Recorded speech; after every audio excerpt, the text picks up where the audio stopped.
Solamente era para recordar. Y el día de hoy vamos a ver lo que es gestión de procesos. Entonces vamos a intentar hacer algo, digamos, práctico para hablar un poquito de qué es un proceso y por qué se necesita un proceso. Entonces, hoy vamos a hablar, una de las tareas del sistema operativo es la gestión de procesos. Entonces, un proceso, ¿qué es? Un programa en ejecución que está asociado con un código, datos y un conjunto de recursos que están asignados a él. Entonces, gran parte de las opciones del sistema operativo gira en torno a los procesos, ¿sí? Un proceso que puede ser, si damos un ejemplo, un proceso puede ser, oye, el Zoom. Estoy abriendo el Zoom y en estos momentos estoy transmitiendo un video. Constantemente ese es un proceso que está haciendo la máquina y está dándole mayor prioridad porque estoy haciendo en tiempo real. Entonces, un sistema operativo permite la ejecución concurrente o intercalada de muchos procesos en beneficio de un tiempo de respuesta razonable y maximizando la utilización del procesador. Entonces, básicamente, yo puedo tener varios procesos que estén corriendo de manera simultánea y básicamente lo que se hacen es se intercalan en su tiempo en que cada proceso se ejecuta. El sistema operativo debe asignar recursos a los procesos de acuerdo a políticas, ¿sí? Que se dan dentro de los sistemas operativos y evitando situaciones no deseables como algo que se llama el deadlock. ¿Qué es el deadlock? Ahora vamos a mirar. El sistema ayuda en la estructuración de, voy a ir al deadlock para que podamos mirar. Entonces aquí en el deadlock estamos viendo 4 procesos que van a correr de manera simultánea. Los procesos básicamente son las circunferencias de color negro y vemos que el deadlock ocurre acá porque es un bloqueo de que los 4 procesos se dieron a un tiempo simétrico. Entonces, lo que se evita básicamente es eliminar esa simetría entre los procesos para que cada uno se pueda ejecutar en un tiempo determinado. ¿Sí? Ese es el deadlock. Vuelvo de nuevo a la presentación. Acá la tenía. Bien. El sistema operativo ayuda en la estructuración de aplicaciones de usuario en cuestiones relacionadas con la creación de procesos y la comunicación entre procesos. El software, entonces, básicamente, lo que nosotros tenemos en nuestro computador, tenemos diferentes aplicaciones, es decir, del sistema operativo hay una interfaz de usuario donde podemos instalar programas. Y esos programas básicamente son software del sistema que interactúan directamente con el sistema operativo. También otros software de los que interactúan con el sistema operativo directamente son los ensambladores, los depuradores y compiladores, porque son los que se encargan básicamente de compilar o depurar el código en alto nivel para pasarlo al lenguaje máquina. Entonces, existen unas diferencias porque se confunde entre lo que es un programa y lo que es un proceso. Un programa básicamente es estático porque corre un conjunto de instrucciones y hasta ahí llegó. Pero un proceso es dinámico. Un proceso tiene un contador de programa. Recordemos que cuando estábamos mostrando, como ejemplo, la clase pasada, lo de un proceso que corría dentro del microprocesador, decíamos que había un registro que era el contador de programa. Y el contador de programa es el que contaba cada una del recorrido de las instrucciones que iba a leer una instrucción que estaba en alguna dirección y en un espacio de memoria, ¿sí? Entonces, ese es el contador de programa. El programa no tiene un contador de programa y el programa existe desde que se edita hasta que se borra. Mientras que el proceso tiene un ciclo de vida que comprende desde que se dispara hasta que se termina. Entonces, un proceso tiene estados. Entonces, vamos a ver cuáles son esos estados de un proceso. Algunas características de un proceso. Voy a abrir aquí para que podamos ver en VirtualBox, también en Windows, podemos ver los procesos que corren.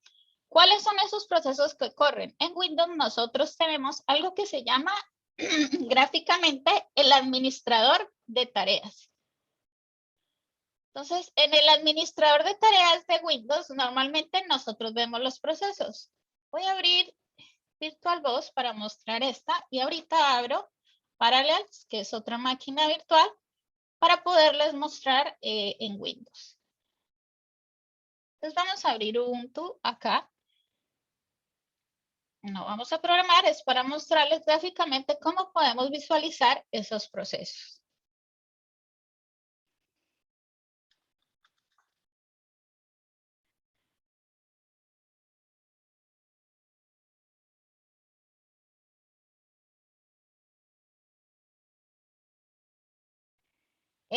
Carlos, cuando quieres decir de una señal, ¿a qué hace relación? Carlos está preguntando, ¿es correcto decir que el programa es independiente de una señal a diferencia de un proceso? Cuando hablas de señal, ¿a qué hace relación?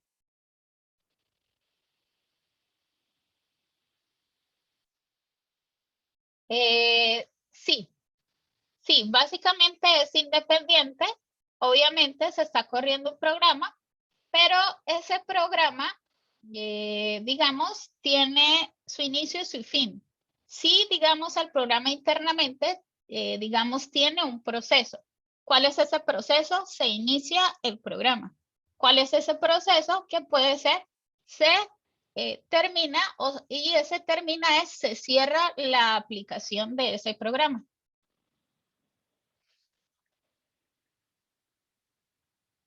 Voy a abrir acá el terminal para que podamos mirar. Esto también podemos hacerlo gráficamente. Entonces, hay un comando en Linux. Lo que les había dicho, este es el terminal. En Windows se conoce como CMD. En Mac también es el terminal. Y básicamente esto es como la parte shell donde es un intérprete de comandos para poder interactuar con los comandos del sistema operativo. Entonces, en este caso yo solamente voy a darle top. Todo es un comando en Linux que básicamente me permite ver el listado de procesos que actualmente están corriendo.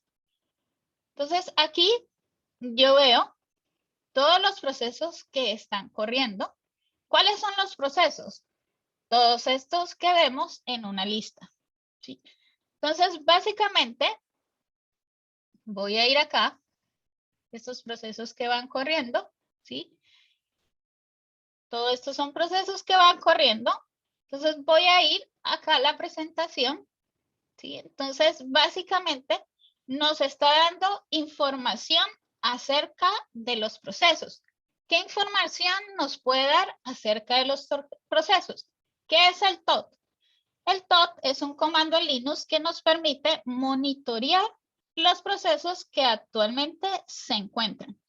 Y esos procesos pueden tener varios estados. Estos estados están en esta columna que se llama S. ¿Sí? Ahora vamos a ver cuáles son los estados de ese proceso. Lo que vemos en la primera columna que se llama PID es un identificador. Cada proceso debe tener un identificador único, ¿sí? Entonces, el identificador es un número único que está asociado al proceso. Y el estado es básicamente si el proceso está corriendo o está, digámoslo, en sleeping, durmiendo, o si está finalizado o si está terminado. También se puede dar información acerca de un proceso, acerca de la prioridad de ese proceso. El contador de programa, ¿sí? Que es la dirección de la siguiente instrucción del programa que se ejecutará, internamente lo que tiene.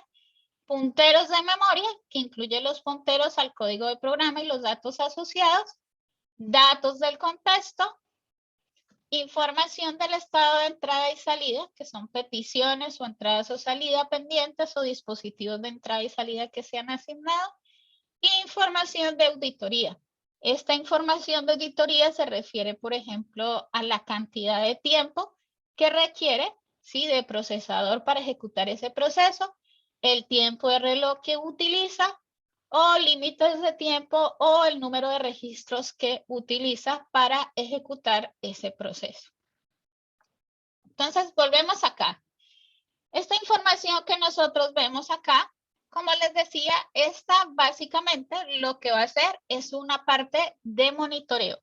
Entonces, esta es una interfase que se da, es un comando en shell, que es stop, y básicamente lo que está haciendo es monitoreando. Entonces, ¿qué estamos viendo acá? En la parte de arriba dice tareas. Tareas básicamente se refiere al número de tareas que se están ejecutando en mi computador, ¿sí? Y básicamente me está diciendo que solamente una se encuentra en estado activo, ¿sí?, que se está ejecutando. Las demás tareas se encuentran en un estado de hibernación, ¿sí? O sea, que están como sleeping, durmiendo. Otras están en estado stop, quietas, ¿sí? Y otras están en modo zombie, ¿sí? O sea, no hay ninguna quieta ni hay ninguna en modo zombie. Luego, ahí en la línea 2, en la línea, perdón, 3, está la línea 1, donde me está diciendo a qué horas corrí el comando. Me está diciendo qué usuario, cuántos usuarios están accediendo, ¿sí? Y el promedio de carga. En la línea 3, básicamente, me informa acerca sobre el rendimiento de mi CPU. Entonces, me da una información acerca del rendimiento de la CPU. Y acá, básicamente, me está diciendo sobre esta MIDI byte corresponde al espacio de memoria y está básicamente, esto es como si fuera un megabyte. Entonces está básicamente en el espacio de memoria que tengo asignado, ¿sí? Como les dije, es una máquina virtual, entonces yo asigné un espacio pequeño y me está diciendo de este espacio de memoria que tengo asignado cuáles son libres, cuáles son usados y cuáles corresponden al buffer o caché. Y lo mismo, el espacio de intercambio me dice cuánto es el total, cuánto tengo libre, cuánto tengo usado y cuánto tengo disponible. Y cada uno, después de darme esta información, aparecen en una lista todos los procesos que se están corriendo. Entonces vemos que aquí en la primera columna aparece PID. PID corresponde a un identificador de cada uno de estos procesos. El usuario es porque hay modos, ¿sí? Cada proceso puede corresponder a un modo de acceso. Entonces, en este caso, hay procesos que corresponden al propietario root, que luego vamos a ver eso, y hay otros que corresponden al propietario Sancano. ¿Qué podemos ver? Y básicamente, pues vamos a ver el estado del proceso, que luego en detalle veremos esta parte. Voy a seguir para no centrarme en este detalle. Entonces, los procesos también pueden clasificarse. Los procesos pues comparten memoria, ¿sí? Porque es varios procesos que se están ejecutando, pero a la misma vez tienen que compartir memoria, es decir, que cada proceso se le da un espacio de memoria. Entonces, hay una clasificación de procesos y hay procesos que son pesados o hay procesos que son livianos. Y ahí es como corren en formato de lo que se llaman los hilos, es decir, varios procesos que corren de manera simultánea. Entonces, en los procesos pesados, básicamente, no comparten memoria. Cada uno se ejecuta en su procesador virtual y la ventaja es que proporciona protección. Es decir, que si un proceso falla, los demás procesos continúan sin problemas y la comunicación entre los procesos se realiza mediante pipes, mensajes, discos, etc. Y los procesos livianos, básicamente, comparten memoria y la desventaja es que no proporcionan protección y se comunican de manera eficiente mediante la memoria. Los procesos también pueden clasificarse como preemptive. Y es el núcleo que decide en qué instante se transfiere el procesador real de un proceso a otro. Y el no preemptive es el proceso el que decide en qué instante se transfiere el procesador real a otro proceso.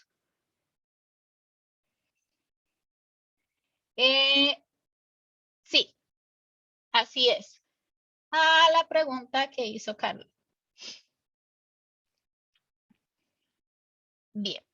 Entonces, un ejemplo, podemos verlo. Tenemos el browser. Sí, el browser, nuestro navegador web, ya sea Chrome, Safari o Firefox. Y podemos ver un ejemplo de esto de hilos, que puede existir varios hilos para la interfaz de usuario. La interfaz de usuario básicamente es nuestro navegador web, ¿sí? Chrome. Entonces, primero, imagínense que tenemos varios hilos, o sea, varios procesos que están corriendo, quizás no de manera simultánea, pero sí de manera consecutiva. Entonces, primero se detiene la carga de una página. Luego hay otro proceso que es el que se encarga de manejar las transacciones con la red. Y luego hay otro proceso que lo que hace es desplegar o dibujar, que es renderizar la página, ¿sí? Entonces, ahí podemos tener varios hilos y están dentro de una aplicación que en este caso sería entre un agente web. Otro caso podríamos verlo con un procesador de textos. Entonces, el procesador de textos, uno que conocemos, muy conocido de Microsoft, que es Word. Entonces, en Word, si nosotros vemos, nosotros abrimos Word como tal. Pero en tiempo real, a medida que estamos escribiendo, Word, siempre revisa nuestra ortografía. Entonces, ahí podemos ver un proceso, un hilo, que básicamente se encarga de revisar la ortografía. Es un proceso que se genera y está siempre dinámico, es continuo. Un proceso, como les decía, puede tener varios estados. Uno de estos estados es el running. A veces lo vamos a ver en español o en inglés, dependiendo de nuestra edición de Linux Ubuntu, como lo tengamos. Entonces, un proceso, el primer proceso es ejecutándose. Un proceso que está ejecutando en una CPU, si un sistema tiene una CPU, puede tener como máximo N procesos en ese estado. Está otro estado que es el bloqueado. El proceso está esperando que ocurra algún evento, como por ejemplo una finalización de una operación de entrada y salida. Entonces, es decir que el proceso está bloqueado. Otro estado, básicamente, es el proceso listo. Es un proceso que no está asignado a la CPU, pero está listo para ejecutarse. Un proceso listo podría ejecutar si se le asigna a una CPU. Entonces, básicamente, este es un diagrama de transición del estado de un proceso. Un proceso puede estar listo, pero todavía no está siendo ejecutado.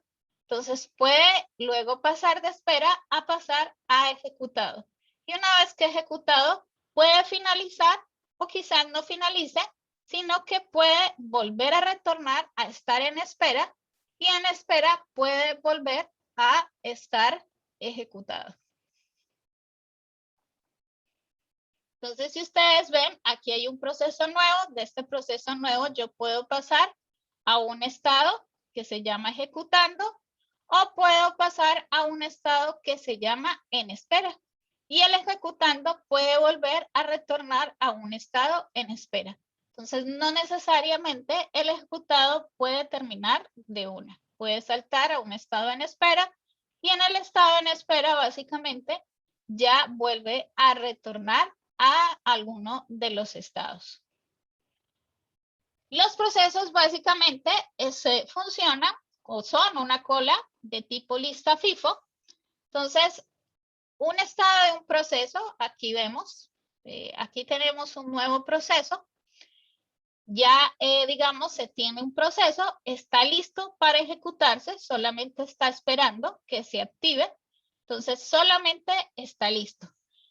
Cuando se activa, entonces va a estar ejecutándose, se ejecuta, pasa al estado ejecutado, y de ejecutado, dependiendo de su tiempo de temporización, es decir, cuando se ejecuta, puede volver a retornar al estado listo. Y si ustedes ven, mientras se está ejecutando este proceso, yo puedo retornar a dos estados, a un estado que está listo o a un estado que está bloqueado.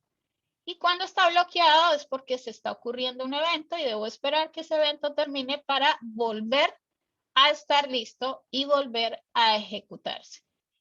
Y cuando ya se ha terminado de ejecutar todo ese proceso, que un proceso puede contener varias líneas de instrucciones, ya pasa a un estado finalizado o saliente. Entonces, un proceso, como lo muestra este diagrama, puede presentar también otras 5 estados que estamos viendo acá.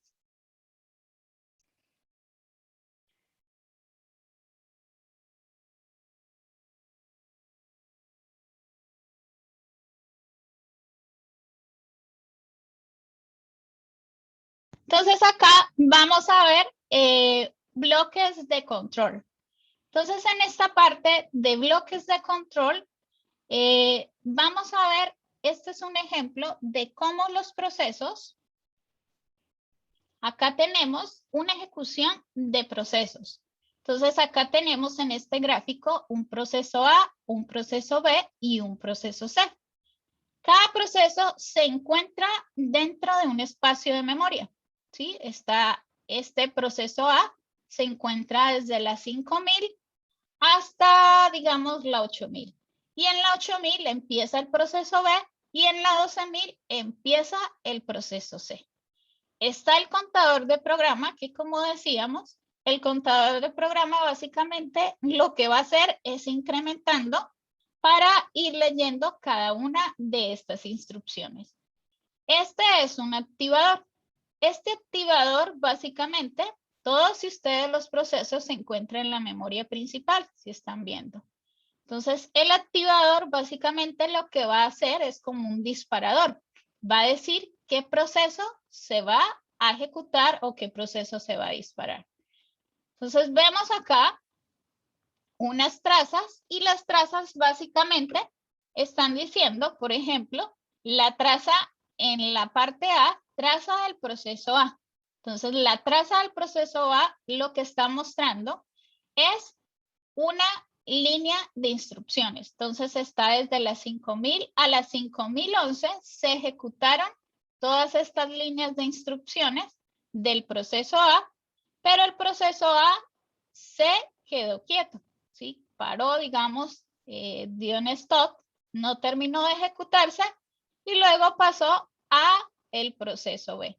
Entonces, el proceso B se ejecutaron unas líneas, quedó quieto después de un tiempo y luego pasó a la traza C. Porque la traza C está entre la 12000 a la 12011, ejecutaron unas líneas de instrucción de este determinado proceso. Entonces, de esta manera, digámoslo así, se ejecutan los procesos. También existe dentro de los procesos un concepto que se llaman procesos suspendidos. Básicamente, conocidos también como la necesidad de intercambio o en inglés swapping. ¿Qué implica estos procesos suspendidos?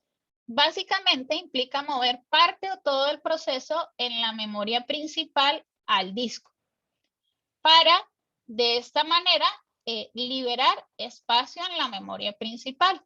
Entonces, cuando ninguno de los procesos en la memoria principal se encuentra en estado listo, el sistema operativo intercambia uno de los procesos bloqueados al disco en la cola de procesos suspendidos. Es decir que si el proceso no se está ejecutando, yo lo que puedo hacer es pasarlo a un estado de proceso bloqueado y ese proceso bloqueado va a pasar a una cola de suspendidos. Esta es una lista de procesos existentes que han sido temporalmente expulsados de la memoria principal o suspendidos. Y básicamente es lo que dije para poder liberar espacio en la memoria principal. Si no los estoy usando, es decir, los estoy usando, pero en este momento están listos, pero no se están ejecutando, lo que puedo hacer es liberar la memoria principal y pasarlo al disco. Es una operación, por lo tanto, es una operación de entrada y salida porque estoy accediendo a través de un almacenamiento externo, que es el disco duro. Entonces, mejora el rendimiento del sistema, pero se crea un nuevo estado que es el estado suspendido. Entonces, normalmente, cuando se trabaja ese estado suspendido, entonces hay unos procesos que básicamente es listo. Volvemos a hacer referencia, es el proceso que está en memoria principal disponible para poder ser ejecutado. Está el espacio, el estado, el proceso con estado bloqueado, que básicamente es el proceso que está en memoria principal y esperando un evento. Está el bloqueado suspendido, ¿sí? Puede estar el bloqueado y puede estar suspendido, que es el proceso que está en un almacenamiento secundario, que puede ser un almacenamiento en el disco duro y esperando un evento a que ocurra para que pueda ser desbloqueado y pueda ser de nuevo ejecutarse. Y está el que está listo y suspendido, que es el proceso que está en un almacenamiento secundario, pero está disponible para su ejecución tan pronto como sea cargado en la memoria principal.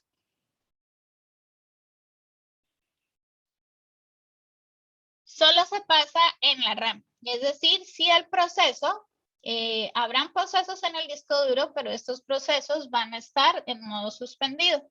Una vez que ya pasan a ejecutarse, pasan a estar en la memoria principal.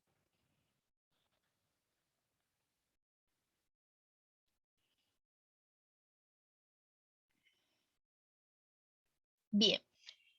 Entonces, aquí, bueno, aquí haya dado el comando otra vez de Linux para que podríamos mirar esta parte sobre el bloque de control de procesos.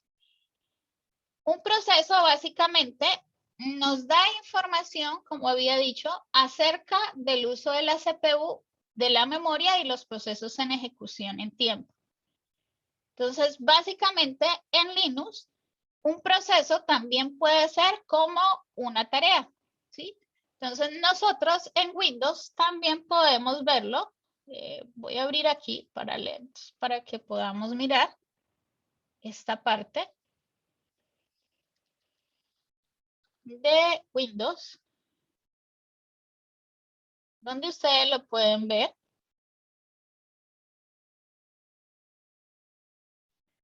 Entonces vamos a abrir, voy a seguir con la prueba.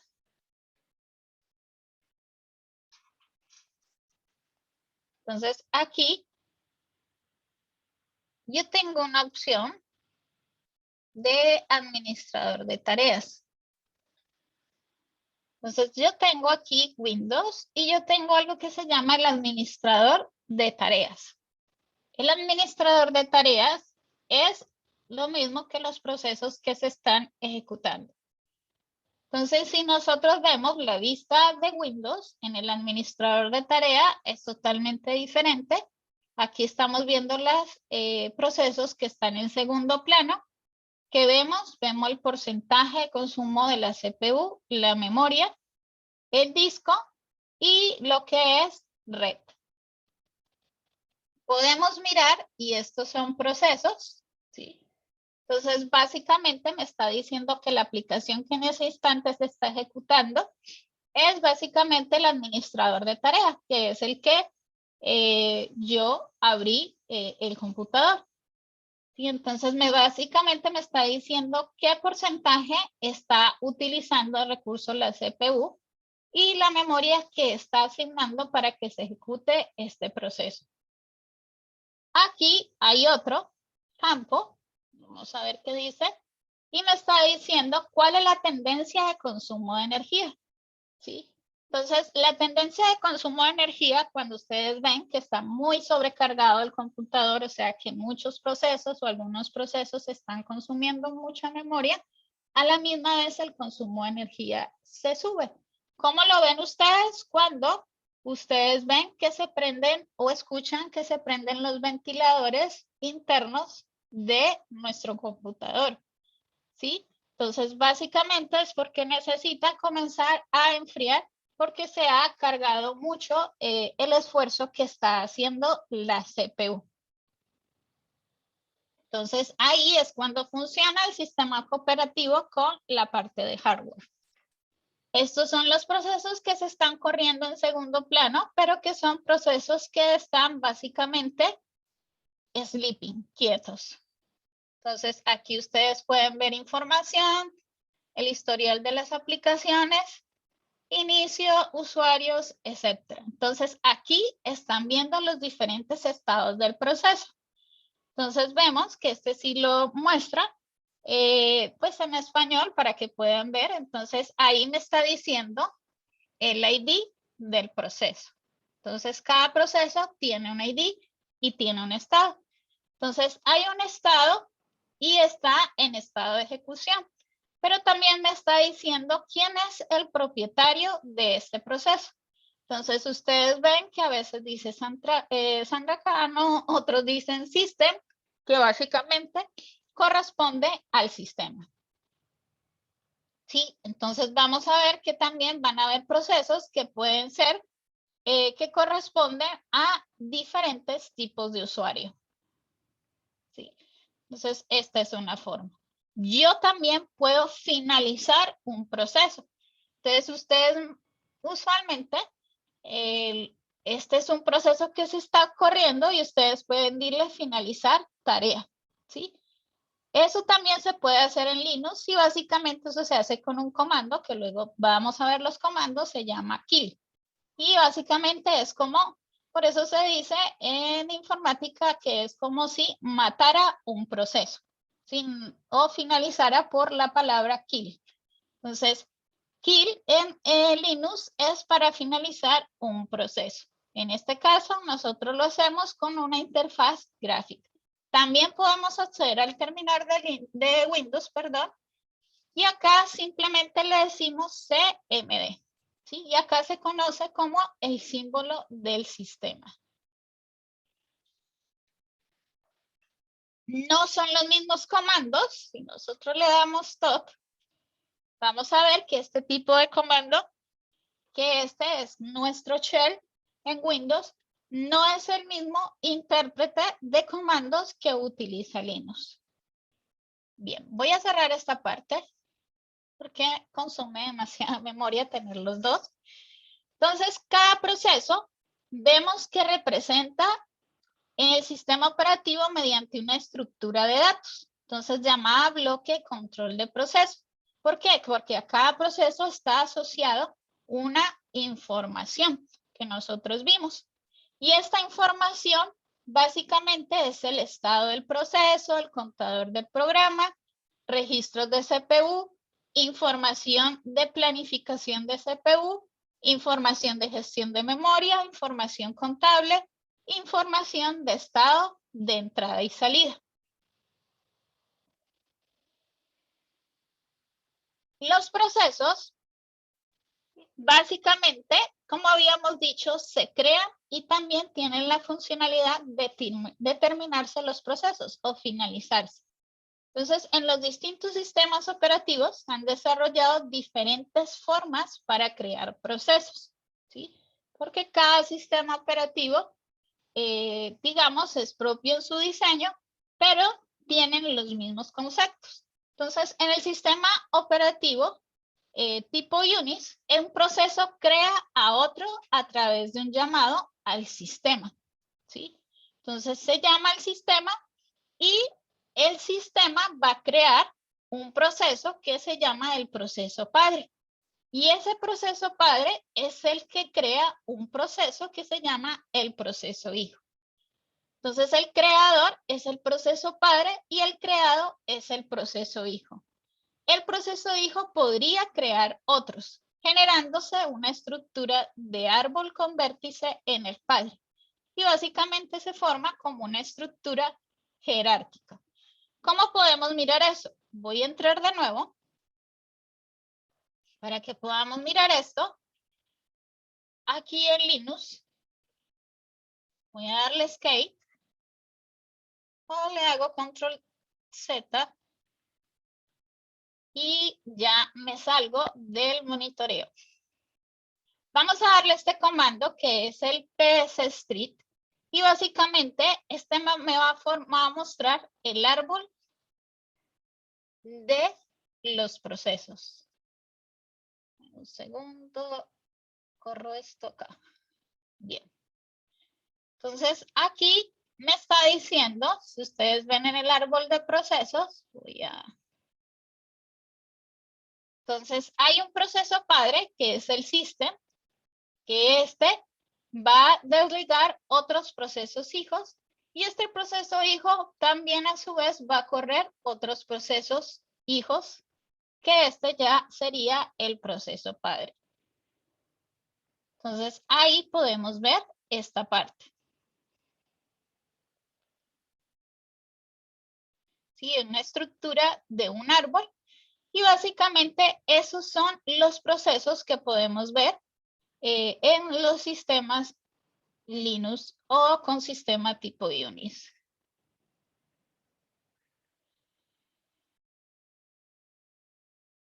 Sí, de los hijitos, ajá, sí, como Mac, Linux y Android, ajá, así es. Bien, entonces un proceso se determina si se ejecuta su última instrucción y solicita al sistema que lo elimine. Entonces, un proceso se puede finalizar y una vez sea finalizado, yo puedo solicitarle al sistema operativo que lo elimine.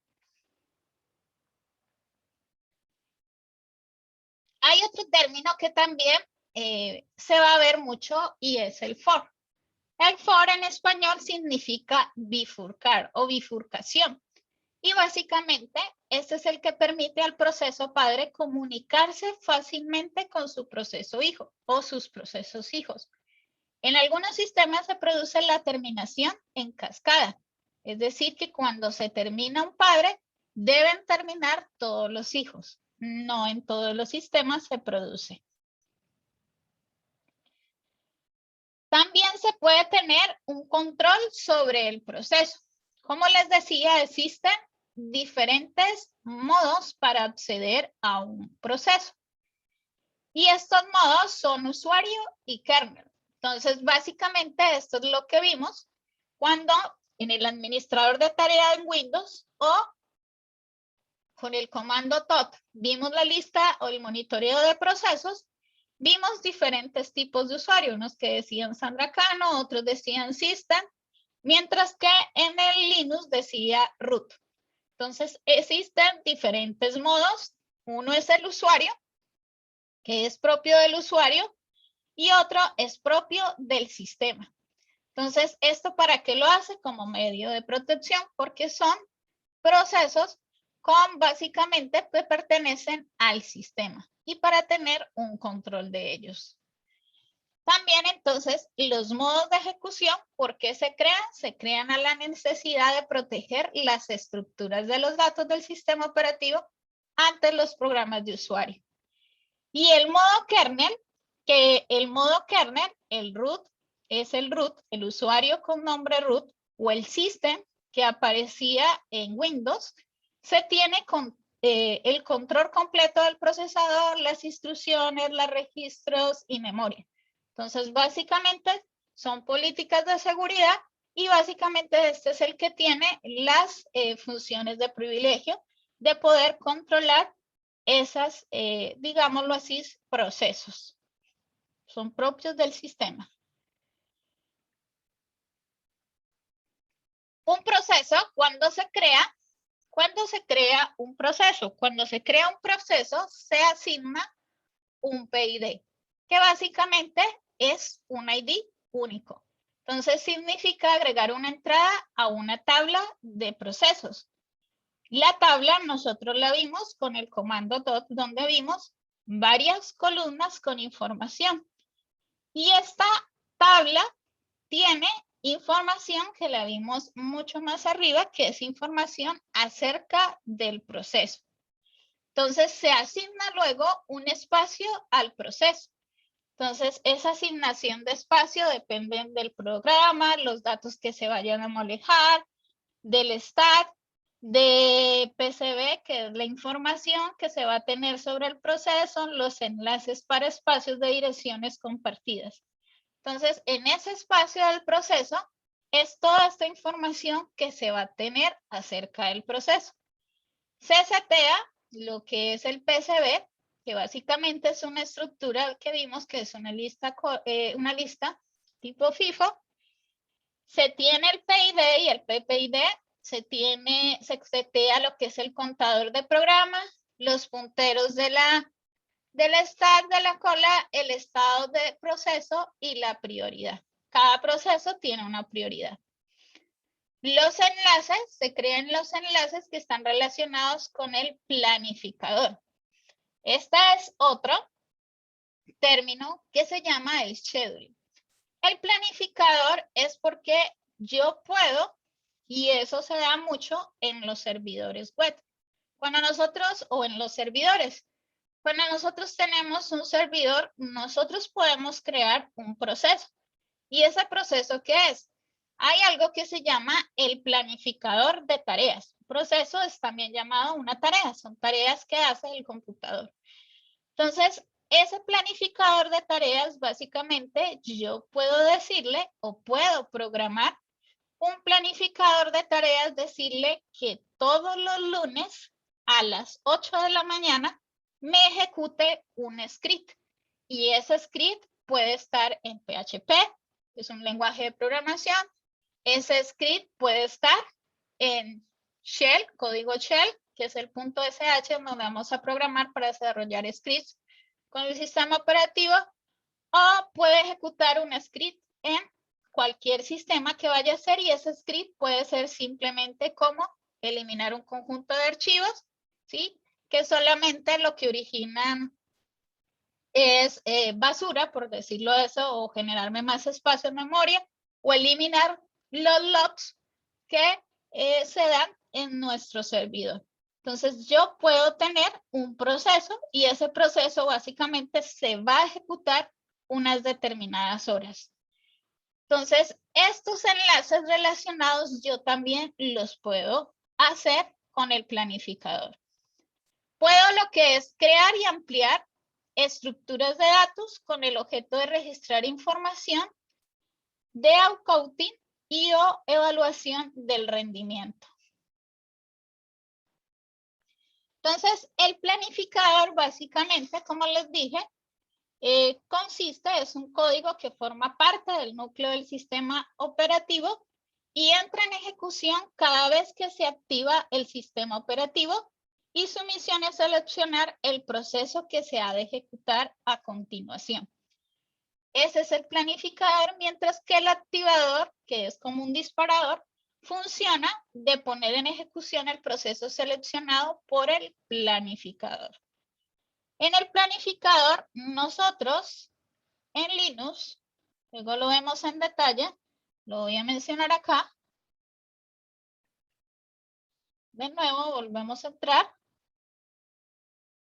En Linux se llama algo que es el crontat, donde yo puedo poner un determinado procesos. Entonces yo puedo ponerle, vamos a ver,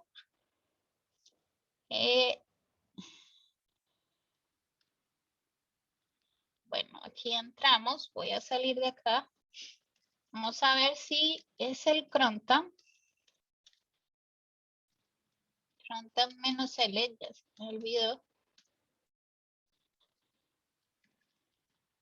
Bueno, si no, luego lo vemos. Este comando crontat, básicamente, sí, el man crontat. en man-crontat lo que nos hace básicamente es mostrarnos, básicamente lo que nos muestra es información acerca de cómo podemos instalar o programar un proceso para que ejecute determinadas, ya sea un determinado día o determinado horario, ¿sí? O que se ejecute todos los días en la mañana, semanalmente, etcétera. Bueno, luego profundizamos por esto porque la idea no es ir a estos comandos. Entonces, los sistemas con multiprocesamiento, la planificación se usa para determinar a qué proceso se le da control de la CPU. Básicamente así funciona la parte de multiprocesamiento. Bien, entonces algo muy importante antes de entrar en la parte de Linux, es importante conocer los diferentes directorios de Linux. Entonces voy a mostrar acá. Linux tiene unos directorios donde internamente su sistema operativo para poder trabajar con un script, con los scripts de Linux. Entonces aquí está el bin, que básicamente son los binarios de usuario. Está el boot, que son los ejecutables y archivos requeridos para el arranque. El DEV, que es archivos de información de todos los volúmenes.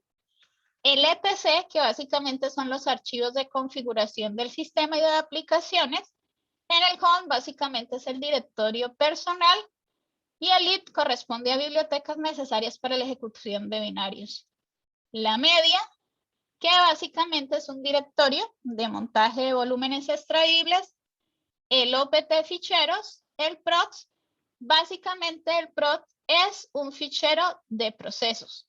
¿Sí? Es donde están todos los procesos. Entonces, si yo quiero, básicamente acá yo puedo decirle el directorio de procesos y aquí vamos a ver cada uno de los procesos, información, estos son directorios que tienen un ID.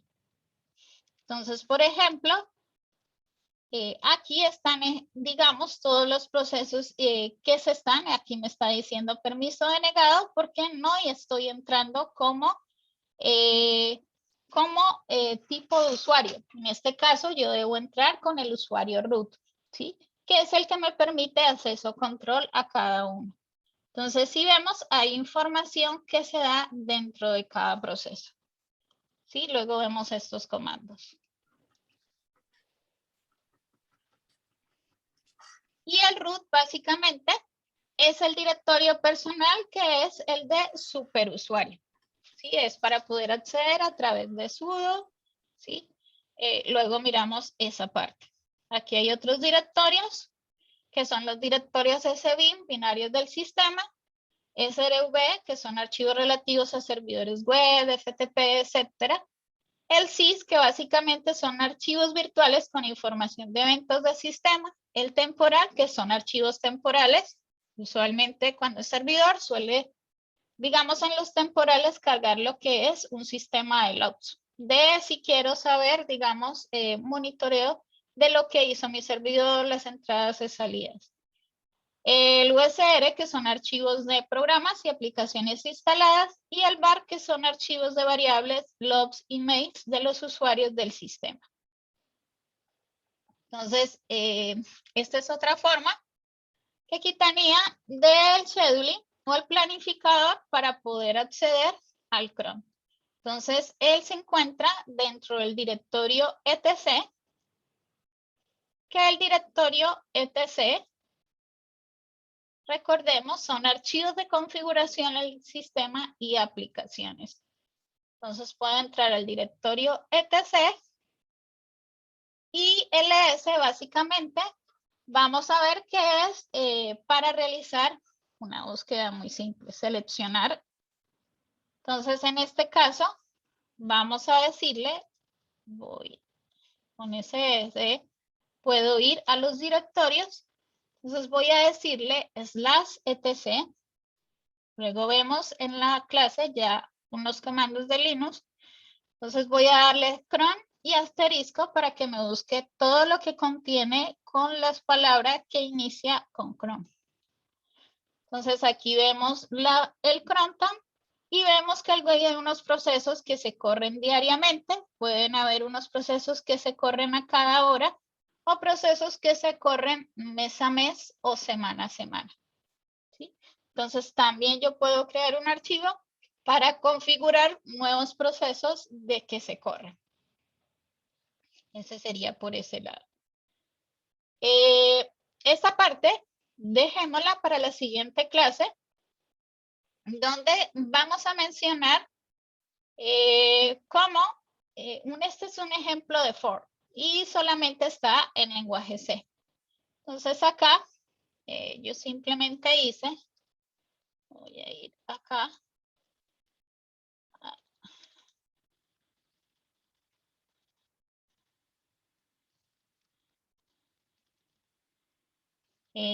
Vamos a ver si se encuentra dentro de procesos. Este es un ejemplo de un proceso. Entonces, este es solamente, este es un proceso padre y de este proceso padre se va a obtener un ID y se va a crear una bifurcación y lo que va a hacer básicamente es crearse de este proceso padre un proceso hijo. Entonces, simplemente vamos a ver. Sí. Ahí lo que hizo, me está diciendo, cuando se ejecutó en esta parte, vemos que lo que primero se hizo fue crearse el proceso padre y este proceso padre se le asignó un ID que es el 2196 y dice es original, es decir, viene de su proceso padre, pues el 2196 porque es el proceso padre. Pero luego se creó el proceso hijo y este proceso hijo se generó con este ID, pero está diciendo que viene de su proceso padre que corresponde al 2196. ¿Sí? Entonces es un ejemplo simplemente de un for creado en lenguaje C. Ahora bien, ya para finalizar, bueno, esto es unas opciones si quieren hacer el ejemplo en C. Pero nuestro interés y trabajar durante este curso para comenzar a hacer prácticas con scripts es a través de scripts en Linux. Entonces vamos a trabajar dentro del shell, que es un intérprete de comandos de los sistemas operativos Unix y similares. Y básicamente es el encargado de establecer una comunicación entre el núcleo, que es el kernel, y el usuario del sistema Linux. Es decir, que es una interfase con nuestro sistema operativo a través de un script. El script básicamente tiene una extensión que es un SH. ¿Cómo puedo crear un script? Entonces, básicamente, para crear un script, voy a anular aquí. Entonces, para crear un script, yo puedo crearlo. Hay varias alternativas. Puedo instalar una interfase que se llama el bin para poder editar el código, pero todo a través de línea de comandos. Si no nos gusta la línea de comandos, aunque igual tenemos que hacerlo, pero si no nos gusta programar todo en línea de comandos, entonces podemos instalar una herramienta que se llama Sunline Test. ¿Sí? Entonces, en el Sunline Test, luego lo vamos a ver la próxima clase,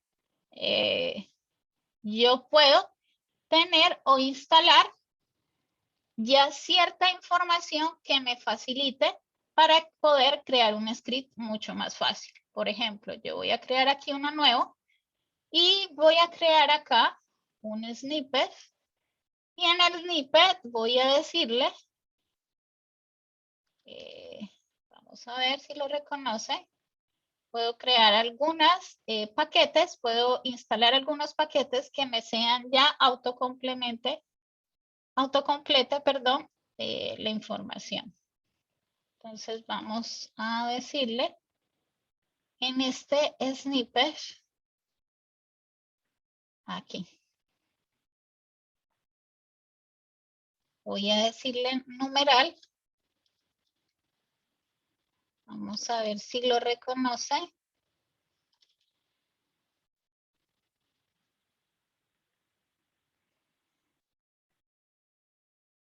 acá, bueno, no lo reconoció.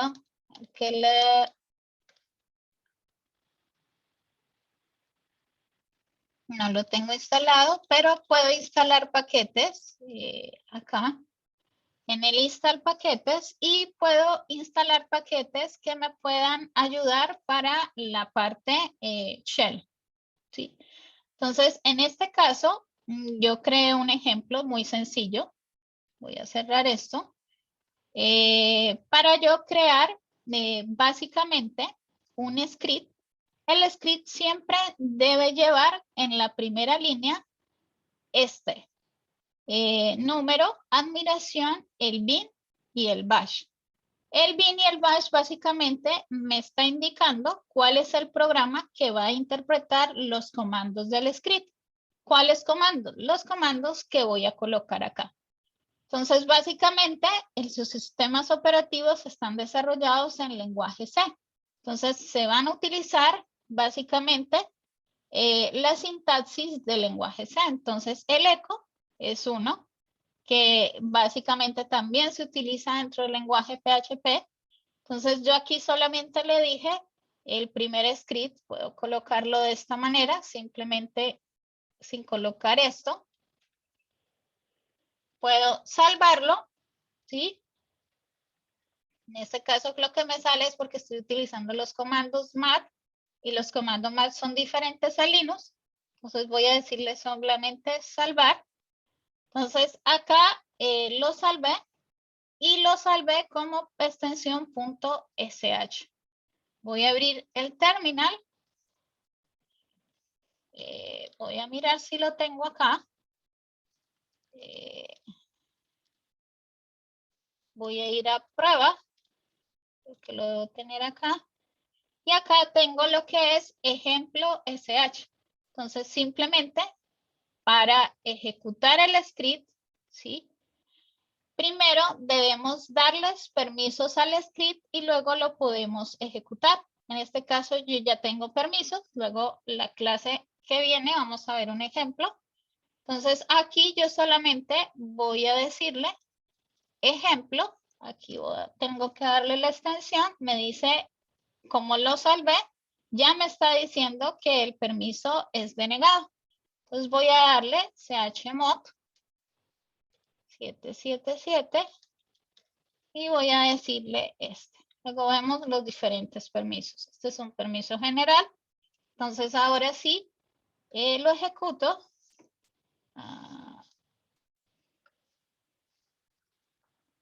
Vamos a ver. Creo que lo tengo abierto. Entonces voy a cerrarlo en este instante y voy de nuevo a ejecutar los permisos.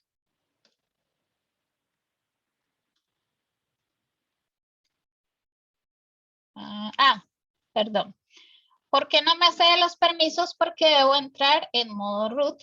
Entonces simplemente voy a entrar sudo root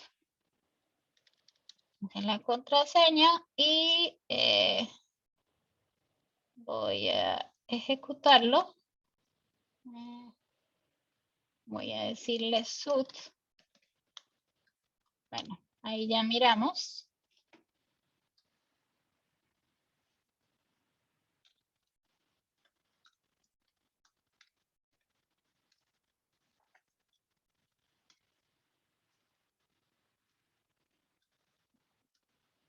Bueno, ya luego miramos. Acá hice un cambio.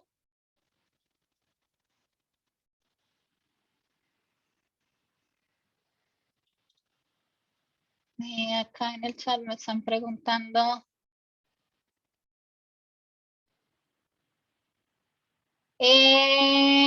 No, luego lo vemos.